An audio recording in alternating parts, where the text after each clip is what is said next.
right, it's great to be here. Yeah, I was in Wichita last, I guess, 2012 or so, and had a great time while I was here. There's a place you guys have called The Yard, which I wish I had in Dallas. It's like a salvage space. You guys all know what it is. It's incredible. You're very lucky. Okay, talk about my work, though, and how we got started. First of all, so you should know I did not start off as an urban planner or as an architect, although that's what I do often now with the work we do, or I'm in those areas. My background was actually sitting in rooms that looked like this, kind of cold and filled with wires and cables. I was the guy that would have set up your audio-video equipment. I would have plugged up your servers and your wires. I fixed your computers. So during the day, I was pretty boring, didn't have much of a social life. But at night, my one cool factor was I played in rock bands. And so, in fact, I've driven through Wichita to play close by. Well, it was in Lawrence, so I guess it's not terribly far. So performed all over this area here. And got to oftentimes play in like the bad parts of town, or the places where people, where kind of the buildings were falling apart and the sidewalks were kind of crumbling, but it was full of artists. And so I got to learn how the artists were amazing at making something out of nothing, just turning these places back on again and bringing life back into these spaces. So a lot of our work was based on how do you activate these communities here that have a vested interest in making a place better again and giving them simple tools and opportunities to do that. One of the early inspirations for me were really kind of looking at places and trying to understand how the places were built and how we build things now. This is a picture in Paris. It's in Montreux. And it's a restaurant called La Maison Rose. And I remember when I first saw this picture, I remember thinking, man, I wish this was in my neighborhood. If it was there, I would walk there every day for a cup of coffee. I want to retire there. I'd show other friends this and say, what do you think about places like this? They're like, man, if I was there, I'd have my kids working there. I would live on top. I love the little streets and the landscaping spilling out and how you can see, beautiful old buildings in the background. And I said, well, if we all collectively wish that we had more places that look like this, then why do we keep building places that look like this? And that was the reality, because I started thinking, we don't care about these places. These aren't places that we put on a postcard. We don't want to celebrate these places. We don't want to grow old in these places. We don't want our kids to work in these places, or maybe we do. But I remember thinking, well, we have an option on the way we create things in our environments that actually can celebrate our shared existence here, or can just kind of look at us as a commodity and kind of get us in and out of the spaces. And it's not hard to build the right way. We've just seemed to have forgotten how to do that. Also, inspiration was seeing these small towns and hearing stories. My parents lived in towns in Oklahoma that had 700 people in one town and 2,500 in my dad's town. But they would tell me this story about their main streets that were often boarded up, and say, man, we had parades here, and I knew the pharmacist, and I knew the grocery store owner, and they were all friends with my parents, and I couldn't do anything wrong because they were also kind of like extra parents as well. And I remember thinking, well, I didn't have that growing up. I had a chain grocery store on one side. I had a little Caesars that had a kid from high school. It was the shift leader who didn't want to be there.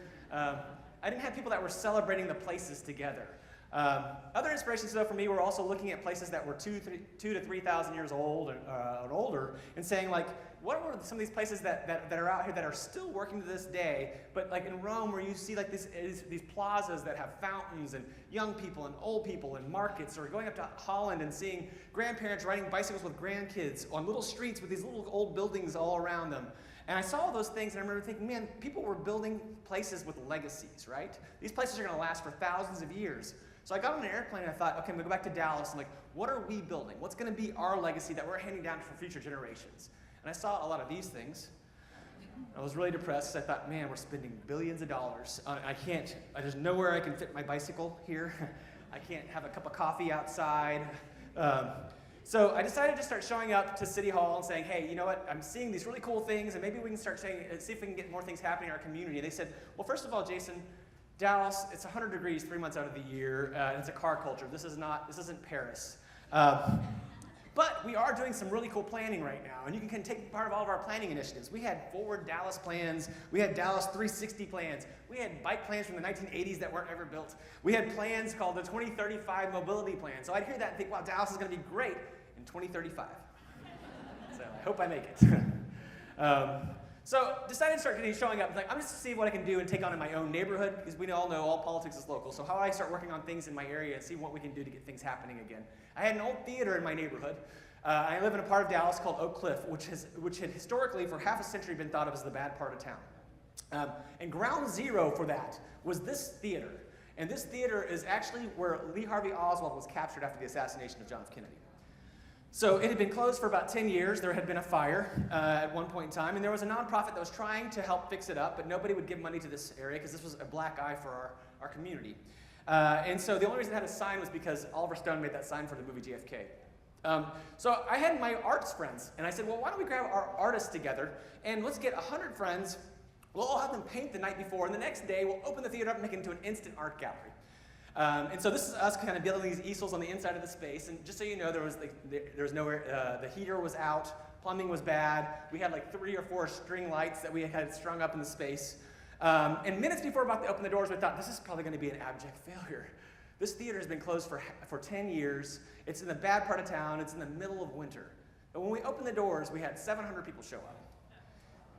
And we sold every piece of art we had created the night before. But beyond that, I had people come up afterwards and saying, we've been waiting for someone to open this theater up and let us in again and do these things. And I thought I was waiting for someone to open this theater as well. So collectively, we're all waiting for someone to turn on the lights for these places and make them happen again. But nobody is creating those invitations for us. And so what happened shortly after this, I started showing up to the board meetings and taking part, say, hey, I want to help. And within 3 months, I became the president of the Texas Theater. So I tell people, be careful when you say, hey, I want to help and take part. But we didn't have a lot in the space, but I started finding things in the neighborhood to help kind of fix it up. First of all, we didn't have a screen. So we found a screen in someone's backyard. We hung it up ourselves. We didn't have a sound system, so we found pianos on Craigslist for free. We brought them in. We showed a bunch of silent movies, and we had the neighborhood play piano to silent movies. And after we went through the whole Charlie Chaplin catalog, we had enough money to get a sound system in place. And after that, we actually had a functioning and working theater. If you go back to my neighborhood now, it's become an anchor for this block, and it's starting to turn things around again. All right, so drunk with enthusiasm and thinking, man, if I can help fix an old theater, what else can we work on? Started looking at maps in my neighborhood and started saying, like, how were we built before? And I started looking at some of these areas and saying, like, the interesting thing is along these bold black lines that I have in my neighborhood are these little clusters of Main Street buildings. The Texas Theater was on one of these bold black lines. It had 650 seats in it, but only 35 parking spaces. So I thought, how did this work before? And realized it worked because we used to have a trolley car system. So I started showing up to neighborhood meetings, talking about ways we can get businesses happening in our area, getting people coming back, and maybe people moving in, and changing kind of the stigma of our area. And people had, like, we asked, like, what should we do? How can we get people coming back? And everybody said, we need a Whole Foods, or we need a Chipotle. That's what you always hear. And I thought, well, you know, I got an idea. Why don't we do something completely different? Why don't we bring back the trolley car system? They said, that's crazy. It's been gone for half a century. You just can't bring back a trolley car system. And I didn't know much about trolleys, but I was a web guy, so I knew how to build a website. So I went home that night and built a fake website called the Oak Cliff Transit Authority. And it looked really official. It had boards and news and history, and it had like pictures of European trams on the front. And the next week, the Dallas Morning News did a story, said, dreaming of the day the streetcars return. That's what Jason Roberts and other members of the recently formed Oak Cliff Transit Authority are hoping. But there were no other members. But I had a lot of people in my neighborhood call and say, hey, we got a transit authority, this is great. How can I help? And I had one guy who was a civil engineer said, hey, you know what, I'm willing to donate my time to help on this. Turned out I had another guy in my neighborhood named Harry, a 70-year-old guy, who was one of the most foremost streetcar authorities in the nation, had enough parts in his garage to build a streetcar. So we started forming our advocacy organization. We made a legitimate nonprofit. So while that's working, we started looking also at bicycle networks, because we thought, okay, streetcars are going to take us 20 years. That's going to be a long play.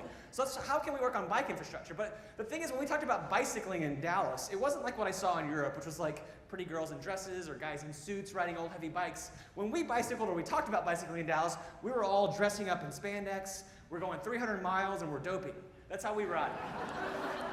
So I thought, okay, how do I start an organization that focuses on maybe this other style that maybe is a little easier to get involved with? So we started a group called Bike Friendly Oak Cliff.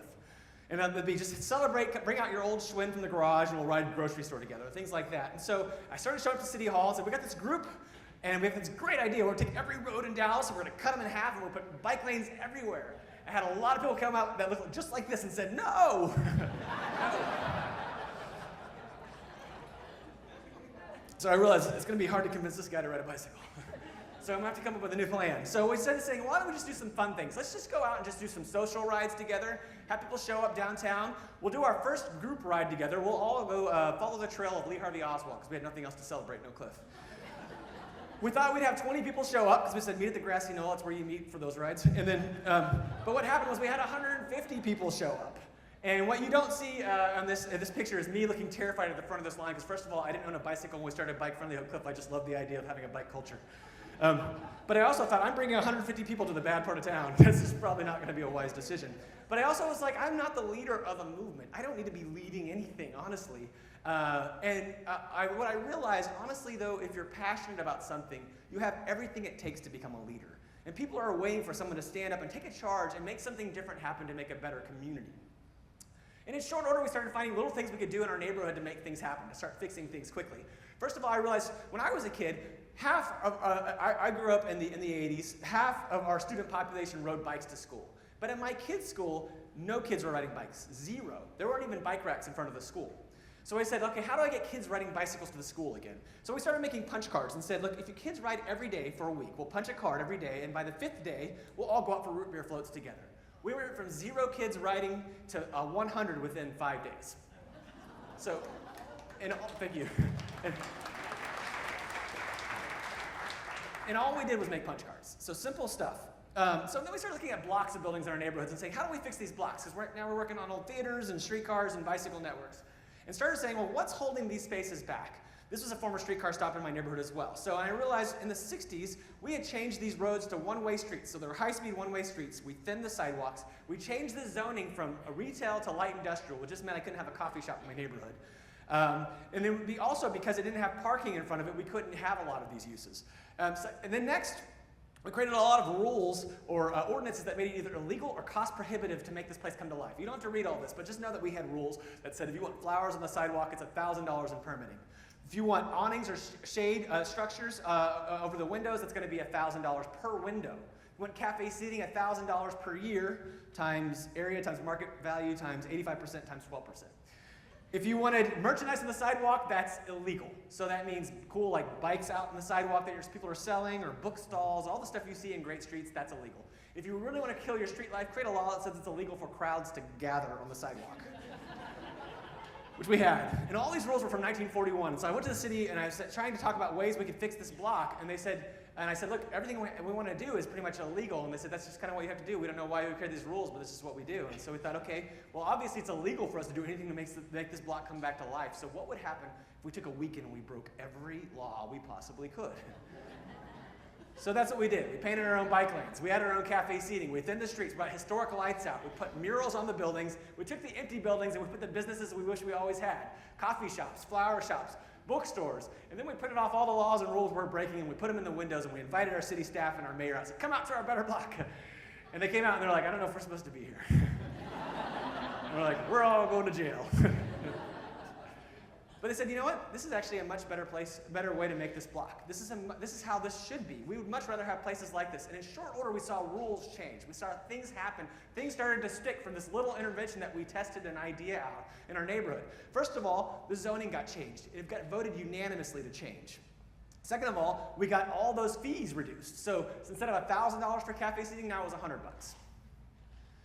All right, people said that's great, though you did that when it was like April in Dallas, when it's nice outside, but it wouldn't work in 100 degrees. So we thought, let's try it again, right? Let's try it when it's 100 degrees outside. How can we fix another block and try to make people come outside? What can we do? Because I think we can change the environment to make it more humane. So we looked at another block. We said, okay, it's got, it's bigger streets. It's got broken up sidewalks on one side. I've got no sidewalks on the other side. There's a pole with nothing on it. A lot of empty buildings, but it's just this kind of this gray ugliness. So we went in the night, we came back out, and we brought in 42 trees. We brought in 100 bushes to create pedestrian islands so people could cross the street safely. We took old pallets from the trash, and we used those as decks. We painted our own crosswalks. You're not supposed to do that. We added bicycles to the pole, and then we put tables under the trees, and people would not leave. It was 100 degrees outside, but under the shade trees, it was about 88. So people could hang out outside, and they could get a lemonade and enjoy a neighborhood experience together. And so we actually had to figure out a way, like right around like 8:30 or 9 p.m., like, you guys need to get out of here. We need to take these trees away and everything. Because we kind of just borrowed the trees because there was a fancy hotel on the other side of town being built. We had the truck drive through the neighborhood, and we took the trees off. And the cool thing was people came back the next weekend, and they didn't realize it was just temporary. So they were driving around like, hey, there was this great block, and it was right around here. It's like like Oz. So this is a picture of the block actually being used too. The kind of cool thing was, I show people this and say like, it looks like a rendering, but the thing is we'd seen so many architectural renderings of what our blocks could look like that we stopped believing those. We started suffering what we called rendering fatigue. So the cool thing is those aren't fake, those aren't Photoshop trees, they're real trees. Those are real crosswalks, real bicycles that people rode out in 100-degree weather in our neighborhood to show that we do want places like this. We had people coming through calling friends saying, this feels like Vancouver, this does not feel like Dallas. All kinds of cool things that we didn't realize that you could just change a few little permeations and make this kind of great street presence that we always dreamed of having together. The other cool thing was too, we found this was basically like an incubator space for all the other cool stuff we wanted to have happen. Like musicians started popping up the street on the curbs because they were like, oh, I finally have the place that I'm supposed to play my saxophone. It's this kind of place. So it was kind of like a sea monkeys kind of experiment where you're throwing water and you're watching things grow all around you. People also ask me about breaking all these rules. What happens when you do that? This is my friend Scott. He helped me print off all the laws and rules we're breaking. Scott is now our city council member. so I found there's a one-to-one correlation between breaking laws and becoming a public servant. All right, so we also found it was important for us to work really quickly because we have people that have ideas, they want to do things, but the thing is those ideas also often get squashed through this long bureaucracy and process that we put in place. So somebody has a dream of wanting to do something and they go to the, kind of an official body to make all this work happen, but then some of the people involved with this process, maybe they have a child goes to a different school or a parent becomes sick or they move away, and then quickly you watch these kind of initiatives fall apart. So we have to work quick. So we had one group that came to us and they wanted to do a dog park. And they said, we want to do a dog park. We went to City Hall. City Hall looked at their books, the city staff, and they said, look, our rules say we need 3 contiguous acres of land, which we don't have in our neighborhood because we live in an inner city neighborhood. And it's going to take millions of dollars in these environmental studies. And so this group came to us and they were frustrated. They're like, I guess we're not going to get a dog park. And we said, well, why don't we just test the idea of doing like pop-up dog parks? So we could do one like right across the street from us where we were talking, like where there's this overgrown median that people were throwing trash and weeds were overgrown. And they're like, that's a great idea. Like, we'll have meetings, and maybe after 6 months or so, we'll raise some money, we'll try one of these dog parks. And I was like, well, why don't we just do it next weekend? So that's what we did. First of all, we mowed the grass, we made a fence, we copied all the City of Dallas's official park signs and made our own park signs. And then we put swings out, we put all these things actually for people, because we found out the trick to making a dog park successful is to make a dog park for people, not for dogs. And that's what makes people, because people want to have these as an excuse to hang out and linger. A dog just needs a place to run and pee. All right, so what we also found that was important for us was to take Dallas's mantra, which was think big, and we'll make ours think small, because when Dallas thinks big, what that means is we're going to spend $150 million on a bridge designed by Italian that looks like a fish skeleton, or we're going to make like a convention center hotel that's about $200 million, and we're hoping those big things are going to make 100 little things. And the reality is the places that we love around the world, whether it's in San Francisco or New Orleans or Johannesburg or Mexico City or Paris, there are these little blocks we go to all the time that have 100 little things, little cafes, flower shops, bookstores. They have little pocket parks, and they have clocks and directories and sidewalks, and they've got benches and things like that, and street trees. And as a neighborhood, as a community, we can make 100 little things a lot faster than we can do that one big thing that we hope makes 100 little things for us. And we found we can use a lot of things at the hardware store to fix things rapidly. First of all, white duct tape looks just like the thermoplastic paint that your city's transportation staff uses to paint the street stripes in your ground. Second of all, the straw wattles that we can use to keep trash out of the gutters through construction can be used to make curbs. That we can make cars do these serpentine movements that slow them down as opposed to these fast, straight movements that make it feel less comfortable for people to linger. Third of all, we can take old graphics from city buses and make crosswalks with them. And then we can turn old trash cans into planters. And then we can go to cities and say, look, this intersection is too wide and too fast. And they're going to say it's going to take us millions of dollars and years to fix it, but we'll work on that later. We'll say, don't worry, we got it on Saturday.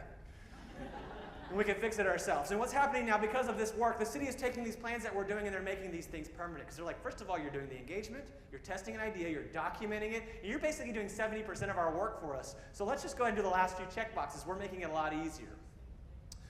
People also ask me, how do you get away with breaking all these laws and rules in broad daylight? I said, I found out you can break any rule you want as long as you wear an orange vest.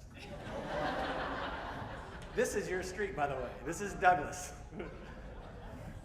All right, so other things I found. When I was in Scotland, I was having a conversation with an architect, and I was trying to talk about places that I loved. And I didn't come from this urban design background, but I was like, I seem to love these places that have these like buildings that are close together and these little small like meandering pathways, and they have these beautiful edges. And this one lady told me, she's like, well, that's because that's called the figma taxis. We have this thing called a figma tactic response that scientists know about. I was like, well, what's that? And they said, well, humans are basically edge-clinging creatures. In fact, scientists know this so well that when they're testing out anxiety medication, rats also have the same response. They like to be close to a wall. So what happens is they'll load this rat up with this anti-anxiety medication to test it out. If it moves away from the wall to this open space where they feel vulnerable, right, then they know it's working. So all that tells us that it takes a lot of Prozac to be cool with places that look like this. All right.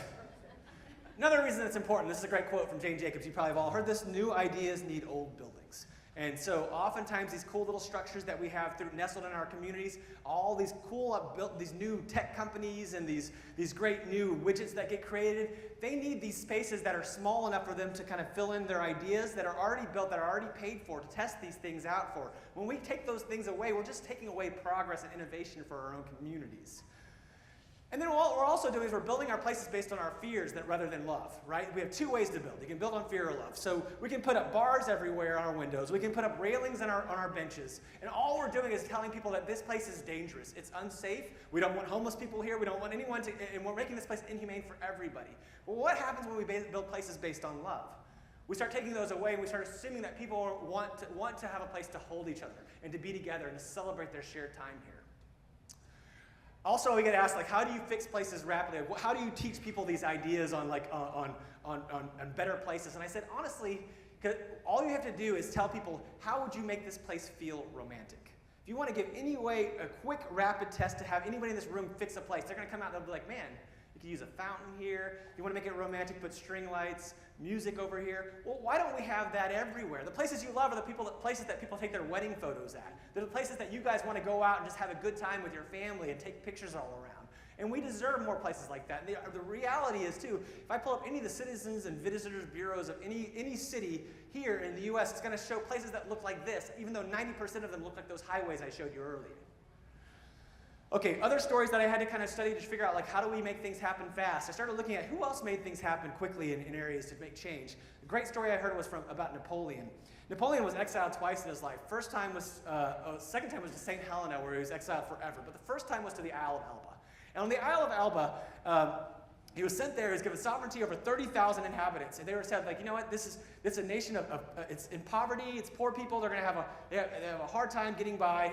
He looks at this area. And he's like, okay, what can I do while I'm here? I'm now the emperor of Elba, the island of Elba. He's like, first of all, okay, your agriculture methods are in the Dark Ages, so let's upgrade those.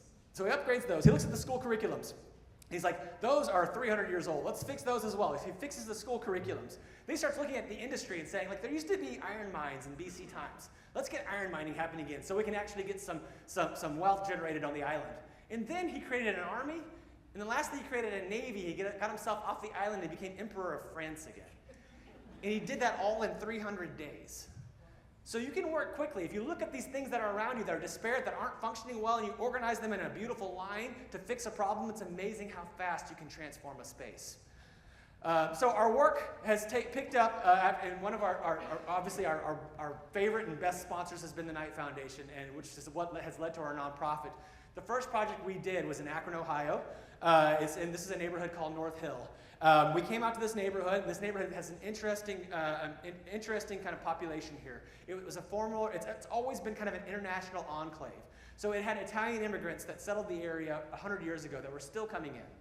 But now it had interesting refugees, like Bhutanese refugees were moving to the area. So we looked at this area and said, okay, how do we take this culture and manifest this into the built environment? And how do we make it simple and show ways that we can retrofit this and make it work again, based on what this community already does and what they love? So the interesting thing about Akron is Akron suffers from depopulation. So Akron was the tire capital of the world. Once the industry pulled up, their population started diminishing, and they were left with this excess infrastructure. They're trying to figure out, what do we do with these spaces? So we took one of these spaces in this neighborhood, so streets overbuilt, gaps in the building, a lot of empty businesses.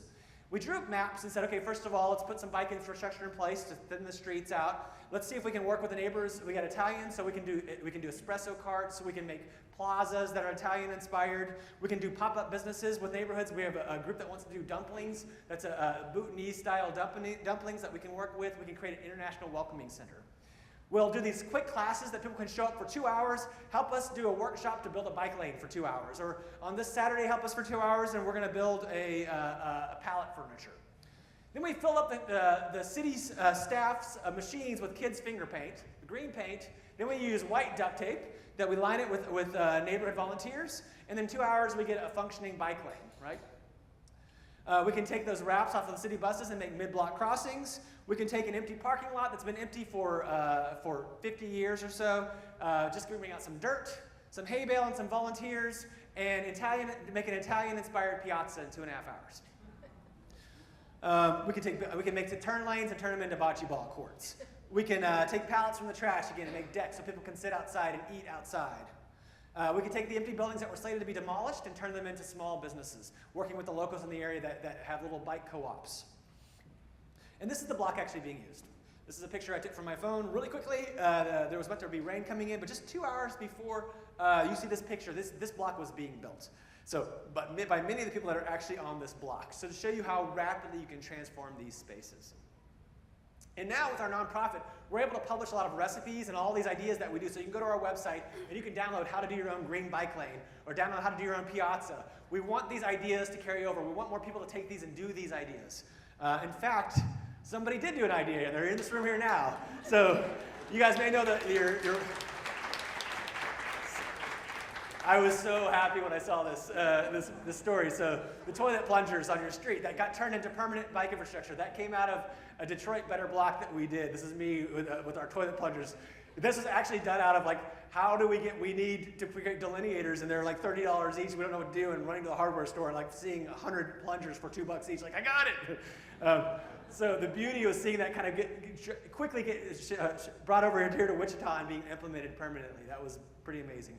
So this is the block in Detroit actually being used as well. This is a project in Cuyahoga Falls where we took a plaza that hadn't been working and filled it with 10 tons of sand and made it into a beach. And we had a group of senior ladies that were all did quilting. So how can we take part with quilting to fix our area? So they wrapped a 3-story car garage with a big I love Cuyahoga Falls. So there's innumerable ways that people can take part in making places better with any skill sets they have. Other projects that we've taken on now, we look at quick wins that we can do. What are areas where there's issues, there's these things that are thought of as liabilities. Like in Akron, they've got excess housing, right? And so, but they also have these refugee populations, and people are looking at the excess housing and saying, well, it's bringing down our neighborhood because people aren't living in here, and their houses are falling apart, and we don't know about these populations here. How is this going to integrate with the community here and all? But we said, well, why don't we do this project? We call it the Exchange House, where we'll take a house and we'll show how we can work with the Bhutanese community and we can turn it into a Bhutanese cultural space. But on the second floor, we can turn it into an Airbnb so people can stay here and learn about the Bhutanese community as well. And so this project just launched a few months ago. It's, I would say, this is us kind of working with a group that were rehabilitated from the prison system in Akron to help us kind of gut the space. These are kids that were Bhutanese kids that helped us kind of take reclaimed wood and create things within the house. Let me see. And we are working with kind of the Bhutanese women who are making the textiles. So they're making the curtains and they're making our bedspreads. And this is interesting. Before we opened the doors, there was a big rally to support immigrants and to support refugees. And the house, before it was even open, became kind of the point that everybody marched to, and it became this landmark that people could celebrate. So the space became this terminating vista that people were able to kind of celebrate and rally around. So before it even opened, it became this special place. So it's been great, and so you guys know, and Kyle will talk about this a little bit more, what it's been, but we've watched this thing do more than we anticipated in a very short amount of time. So it's been a great project. Now we have a little facility. We have an old gas station that's kind of in our neighborhood. So metaphorically, it's beautiful. And so we basically are now getting involved with digital fabrication. We're teaching kids how to 3D fabricate or 3D print their neighborhoods. And then they can come out, and we have a CNC router. If you're not familiar with this, it's basically just a large printer for wood. You put plywood on it, you cut out these shapes. I found this group in London that was making houses that they weren't using glue, screws, or nails. It's called Wichitans. And you can download their plans for free, put your plywood on the machine, cut it out these puzzle pieces, and make a house. So I thought, well, if we can make a house with this technology, we can make everything in between a house as well. Bus stops, planners, bike racks.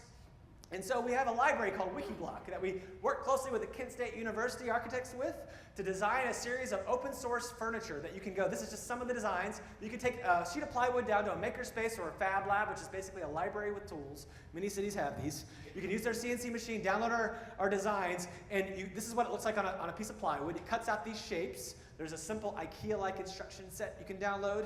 And then you get a chair. Look, we've even cut the wood in a way where it can bend the wood. So we can find cool ways to use this technology. So the idea was seeing these cool cafe seating ideas, or these cool planters in Vancouver, or this cool bus stop in Seattle. And I remember thinking in Dallas, like, well, I'll never have a chance to ever make those things in my own community. And so now we have a library so people can do those things. This is a coffee kiosk that can be assembled. This is the table and chairs to the coffee and kiosk that can be assembled. This is 2 sheets of plywood. This is kids, 8-year-olds in St. Paul putting together benches for a park. And this are some kids I just worked with yesterday, or 2 days ago in a high school, to have them download the designs and modify them and put their school logos in them. And this is us working with the kids in their school courtyard to build the furniture and to improve their courtyard. So they're going in and we're going to help them design an entirely new courtyard that they're going to help construct and fabricate. And this is kind of just some of the simple exercises we did with them. And let me skip this because I need to move on here. So we're about 2 minutes here, or we've got to go. Okay. So this is a bus stop real fast. This is a kiosk, and this is planters, and I'll get past all of this stuff. We have people working on putting these bulb outs that we've created into the streets to actually make it safer for their kids, because they had a kid get hurt in Austin, got hit by a car. So we have these simple bulb outs. We've got kids construction sets now so they can do their own placemaking and it's with small models. Our Better Block that we started back in 2010, just because we wanted a bike lane and a coffee shop in our neighborhood, started taking off all over the country. And within another year, it started going around the world. So it went from Melbourne, Australia to Tehran, Iran. I tell people when the people in Tehran call you and start saying, hey, how do we break all these rules? They're like, I don't know about breaking rules in Tehran, Iran. I think the stakes are a little higher. So real fast, the last 2 things. First of all, so the streetcar story. This is my group, my little band of my nonprofit trying to put the streetcar project together, studying it in Portland. And we went back to the city of Dallas and said, we want to apply for grants to see if we can bring the streetcar back. And they're like, good luck, Oak Cliff Transit Authority. Fill out all the grants you want. We had 0.3% chance of getting any money whatsoever, but what happened was we filled out this one grant called the Tiger Grant, and we won $48 million, $43 million. And instead of taking 20 years to bring the streetcar back, we got it back in 5. So.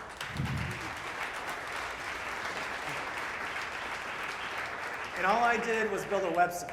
So keep that in mind. So now we have all this development happening throughout the neighborhood. So we've changed the built environment for the next 100 years because of a website. We've got a restaurant that we built with our neighbors and friends. I started getting all this interesting attention from the work. Got to lecture at Harvard. I ran for U.S. Congress because I had a spare April. I got to have dinner with Michelle Obama. We got the Venice Biennale. And I remember thinking at the time, like, what can stop us? We found out all these great ways to rapidly fix a place, but the one thing that stopped me completely in my tracks was in 2012, I was diagnosed with stage 3 cancer. And then everything stopped. And at that point, I remember thinking, like, what was all this for? Like, I'm not going to get to ride in my streetcar. I'm going to watch my kids grow up. I'm not going to get to, like, watch these businesses, like, in my neighborhood mature. And when I was at my sickest and I needed help, when I'm on the floor, my neighborhood who helped me build the Better Blocks all started coming out. They started taking my daughter shopping and taking my son fishing and filling up my fridge with food. And what I tell people, what I got out of all of this work that we were doing to build a Better Block was a neighborhood. And that's what we're all wanting to do this for.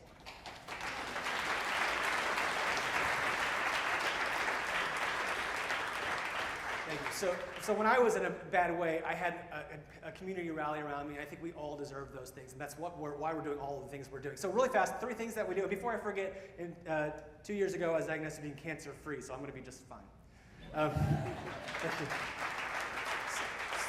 So 3 quick rules. How do we do these things? First of all, they started doing a Build a Better Jason campaign, but that's what my neighborhood did too to help me raise money.